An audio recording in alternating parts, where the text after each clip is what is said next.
ఇంకో 2 days తో రంజాన్ మాసం ముగుస్తుంది. సహజంగా ఇది ఖురాన్ అవతరించిన మాసం, చాలా పవిత్రమైంది మా ముస్లిమ్స్ కి. చాలా మంది చాలా సంతోషంగా ఉండడానికి ప్రయత్నిస్తారు, ఉంటారు కూడా. కానీ ఈ తెలుగు రాష్ట్రాల్లో ఒకే ఒక ఫ్యామిలీ ఉంది, ఈ సంతోషాలకు దూరంగా, ఈ జనజీవన స్రవంతికి చాలా దూరంగా ఇంట్లో లైట్లు ఆఫ్ చేసుకుని చిమ్మ చీకట్లో కూతురి అస్థికలను చేతితో పట్టుకొని రోజా చేస్తున్నారు వాళ్ళు. నేను చెప్పేది ఆయిషా మీరా కేసు. న్యాయం జరుగుతుందని చెప్పి 19 సంవత్సరాల పాటు వాళ్ళు వేచి చూశారు. చివరికి సిబిఐ హ్యాండ్స్ ఆఫ్ అని చేతులు పైకెత్తేసింది. మనం ఏం చేయలేము, ముద్దాయిని గుర్తించలేము, నా వల్ల కాదని చెప్పేసింది. అస్థికల్ని వాళ్ళ చేతిలో పట్టింది.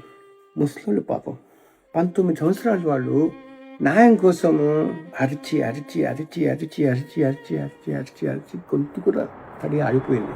ఏడ్చి ఏడ్చి ఏడ్చి కళ్ళల్లో నీళ్లు కూడా ఇంకిపోయాయి. ఇంకా వాళ్లకు ఇంకా కార్చడానికి నీళ్ళే కాదు, ఇంకా రక్తం రావాల్సిందే. 60 సంవత్సరాలు ఉన్నారు వాళ్ళు. ఇంకా వాళ్ళకు ఇంకా నెక్స్ట్ పోరాడే శక్తి కూడా లేదు వాళ్ళకి ఇంకా న్యాయం జరుగుతుందని కూడా ఆశ లేదు. ఇప్పుడు రంజాన్ నెలలో అందరూ ఇఫ్తార్ ఎందుకు ఇస్తున్నారు కదా, రాజకీయ నాయకులు ఓటు బ్యాంక్ కోసం, ముస్లిమ్స్కి మేము ఉన్నామని. ఒక్కరు కూడా వాళ్ళ ఇంటికి వెళ్ళి గుండెను అలాగా హత్తుకొని మేము ఉన్నామమ్మా ఒక్కరు కూడా ఆ ధైర్యం చెప్పరా. ఇంకేం చెప్తారు కూడా నాకు. వాళ్ళ తదుపరి జీవితం ప్రశాంతంగా గడపడానికి అల్లా వాళ్ళకు ఒక సంతోషాన్ని ఇవ్వాలని చెప్పి కోరుకుంటూ అల్లా ఏ మర్హూమ్ ఆయిషా మీరాకి జన్నత్ నసీబ్ ఫర్మా మాలిక్. ఆమీన్. ఇది ఎంతమందికి రీచ్ అవుతుందో తెలియదు కానీ వీ నీడ్ జస్టిస్.